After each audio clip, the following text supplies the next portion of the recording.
Bonjour à tous, bienvenue sur Vintech, je suis ravi de vous retrouver. Aujourd'hui, nous allons parler d'une télécommande. Alors, je ne sais pas si vous vous rappelez, je vous avais parlé de la télécommande Zigbee que vous voyez ici, 3 boutons où il y avait 3 modes d'appui différents sur chaque bouton. Un clic, 2 clics et l'appui long. Donc, elle était pas mal et moi, elle me sert à la maison. Mais j'ai encore mieux à vous proposer aujourd'hui. Je vous propose un déclencheur de scène Zigbee qui est en fait une télécommande que vous allez pouvoir accrocher au mur et qui a l'avantage cette fois-ci d'avoir 4 boutons. Donc déjà, si vous voulez plus d'informations sur la télécommande que je vous ai montrée, je vous mettrai le lien en description de la vidéo. Mais là, aujourd'hui, on va se concentrer sur ce déclencheur de scène. Donc 4 boutons qui a priori a également un clic c'est un événement, 2 clics c'est également un événement et l'appui long déclenche aussi quelque chose. Alors ce qui est sympa c'est qu'il ne vaut que 13,70 € et pas de frais de livraison, donc ça c'est vraiment pas très cher. Et donc ce que je vous propose dans cette vidéo, c'est dans un premier temps d'ouvrir la boîte, de voir ce qu'on y trouve à l'intérieur. Dans un deuxième temps, je vais faire l'appairage avec mon téléphone. Et puis ensuite, nous allons regarder toutes les possibilités qu'on a par l'application Smart Life au niveau des scénarios et de ce qu'on peut en faire. Mais avant de commencer, j'ai 2 choses à vous rappeler. Si vous êtes passionné de domotique à bas prix, essentiellement en Zigbee, en Tuya, mais bon, on va évoluer vers d'autres systèmes, je vous invite fortement à vous abonner à ma chaîne parce que tous les mercredis, je fais une vidéo sur un objet domotique pas cher et tous les samedis, un objet tech pas cher. Et deuxième petit point sur lequel je voulais revenir, c'est un déclencheur de scène, comme je l'ai dit, qui est Zigbee. Donc, pour qu'il fonctionne, il vous faut absolument une passerelle Zigbee. Je vous mettrai le lien d'une passerelle en description, mais il y en a tout un tas qui existent, n'hésitez pas à chercher. Il y en a des filaires, des sans fil. Et vous pouvez piloter donc vos appareils par l'application Smart Life, donc vos appareils Zigbee, mais également vos appareils Tuya. J'ai déjà expliqué la différence entre le Zigbee et le Tuya. Je vous propose donc de regarder d'autres vidéos de la chaîne où je parle de produits Zigbee et j'ai évoqué ce point-là dans ces vidéos. Mais rassurez-vous, ce n'est pas parce qu'elle est Zigbee que vous ne pouvez pas piloter vos appareils Tuya avec cette télécommande, enfin ce contrôleur de scène.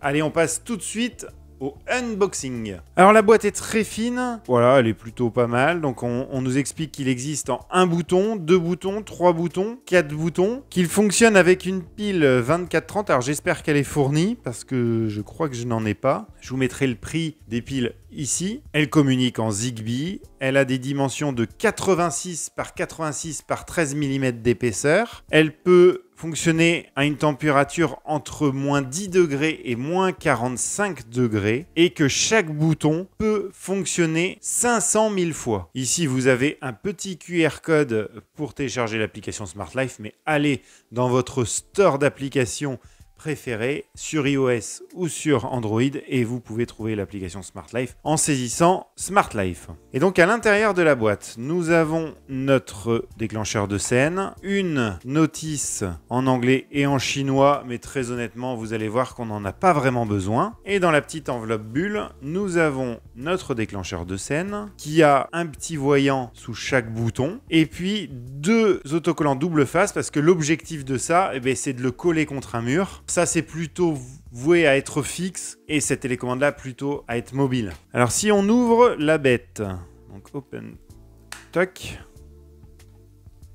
Donc, il n'y a pas la pile. Alors là, c'est ballot parce que je n'ai pas ce type de pile-là. Alors, je vais essayer de voir si avec une 2032, ça fonctionne. Voilà, j'ai trouvé une 2032. Je vais la mettre, je vais voir si ça fonctionne. Oui, ça fonctionne. Voilà. Et vous voyez qu'à chaque fois qu'on appuie sur un bouton, la petite lumière en dessous s'allume. Donc je vais refermer. Bon, à mon avis, faut pas faire ça. Vaut mieux utiliser directement une 2430. Je sais pas dans quel sens on le referme en fait. Il devrait y avoir un repère dessus. Ça serait plus simple.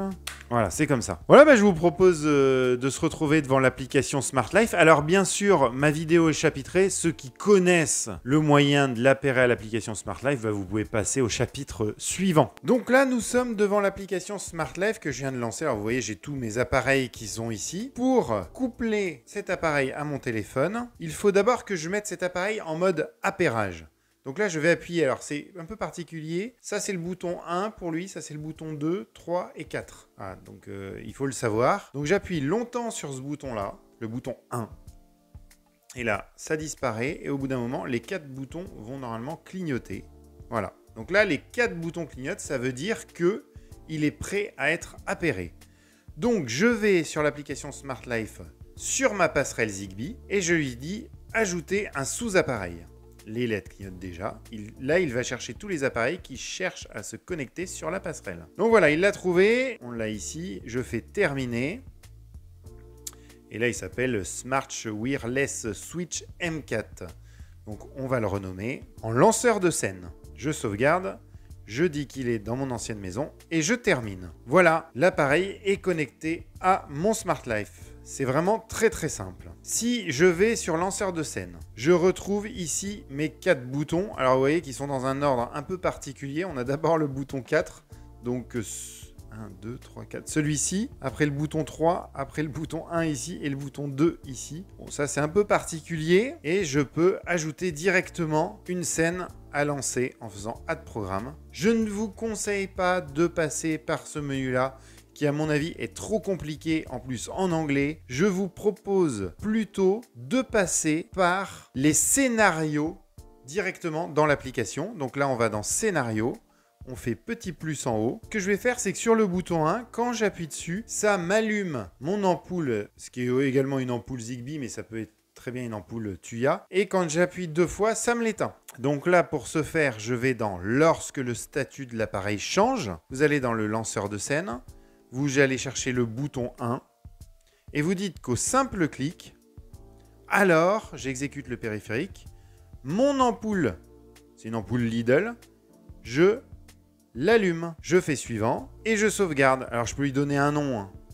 Ici, elle s'appelle si lanceur de scène bouton 1. Voilà, on peut l'appeler comme on veut. Je peux créer un deuxième. Alors comme on a dit, au moment où je vais faire le double clic, donc là je fais dans lorsque le statut de l'appareil change, le lanceur de scène toujours, le bouton 1.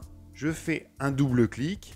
À ce moment-là, j'exécute le périphérique, l'ampoule LED et je l'éteins. Je mets arrêt.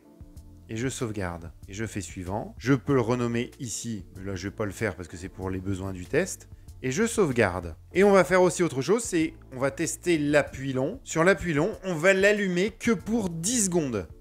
Donc là, regardez bien parce qu'on me pose souvent des questions de savoir comment on fait pour allumer par exemple une lumière 10 minutes ou 10 secondes. Donc là, vous pouvez le voir. Donc là, pareil, je fais lorsque le statut de l'appareil change. Toujours mon lanceur de scène. Le bouton 1. En appui long, j'exécute le périphérique, l'ampoule LED, je l'allume, je fais suivant.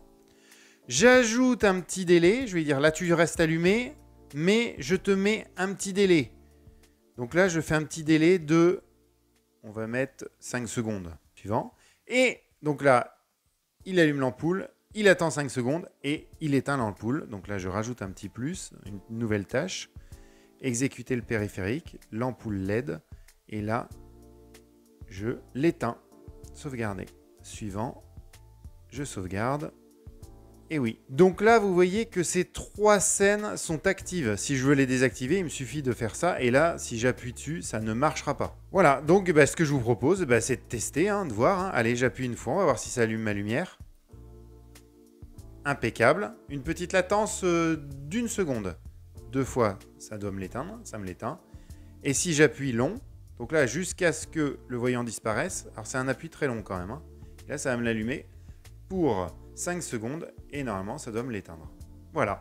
Donc, ça marche très, très bien. Et alors, il y a une autre fonctionnalité en plus, c'est que vous pouvez lancer un scénario si la batterie est trop basse. Donc là, on va dans le lanceur de scène. Ici, on a batterie. Et si on veut, par exemple, qu'elle nous envoie une notification quand la batterie est inférieure à 20%, donc là, j'ai mis inférieur à 20%. À ce moment-là, je fais suivant. J'envoie un rappel de notification par le centre de message, parce que par téléphone et par SMS, c'est payant dans l'application Smart Life.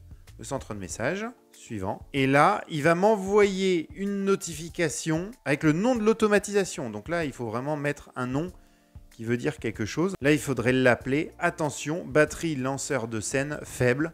Et à ce moment-là, ça vous enverrait une notification en disant « Attention, lanceur de scène n'a plus trop de batterie ». Voilà, donc je vous entends déjà, mais Vincent, à quoi ça sert d'avoir un tel objet puisque j'ai mon téléphone et je peux tout piloter de mon téléphone? Et bien justement, cet objet-là va vous permettre de lancer manuellement vos scénarios sans utiliser votre téléphone. Moi, par exemple, j'ai une femme qui n'est pas geek du tout et qui, à chaque fois que je mets un objet connecté dans la maison, me fâche un peu. Et bien là, avec ce genre d'objet-là, déjà, la petite télécommande, elle avait bien aimé parce que ça lui permettait, en partant de la maison, avant qu'on ait l'assistant vocal d'Amazon, de pouvoir activer ou désactiver les alarmes. Vous pouvez aussi le faire avec ça, hein. C'est-à-dire, je ne sais pas si vous vous rendez compte de toutes les possibilités que vous avez. Et puis, c'est fixe, et puis, c'est pas vilain, ça choque pas, la qualité me paraît plutôt bonne. Les possibilités sont infinies, et ce qui est génial avec la domotique, encore plus la domotique comme ça sans programmation et la domotique à bas prix, c'est que vous faites votre domotique comme vous l'entendez. Bon, comme vous l'avez compris, je suis complètement conquis, ça fonctionne très bien, j'étais déjà conquis par la télécommande et c'est la même marque, donc j'étais pas inquiet. Juste le problème de la pile qui est pas fournie avec, il faut avoir, bon, c'est pas hyper top ça, mais ça rajoute pas beaucoup au prix. Donc j'espère que ce test vous a plu, j'espère qu'il vous a aiguillé ou non sur l'achat ou pas d'un tel objet. Je vous mets de toute façon le lien vers celui-ci en description de la vidéo. Je vous remercie d'avoir regardé la vidéo jusqu'au bout. Je remercie tous les nouveaux arrivants sur la chaîne qui viennent de regarder cette vidéo et je remercie énormément les fidèles de la chaîne. Ça fait vraiment plaisir de voir tous vos commentaires à chaque fois. Un petit pouce bleu si la vidéo vous a plu et je vous dis à très bientôt sur Vintech, le mercredi pour un objet domotique bas prix et le samedi pour un objet tech insolite ou non également à bas prix.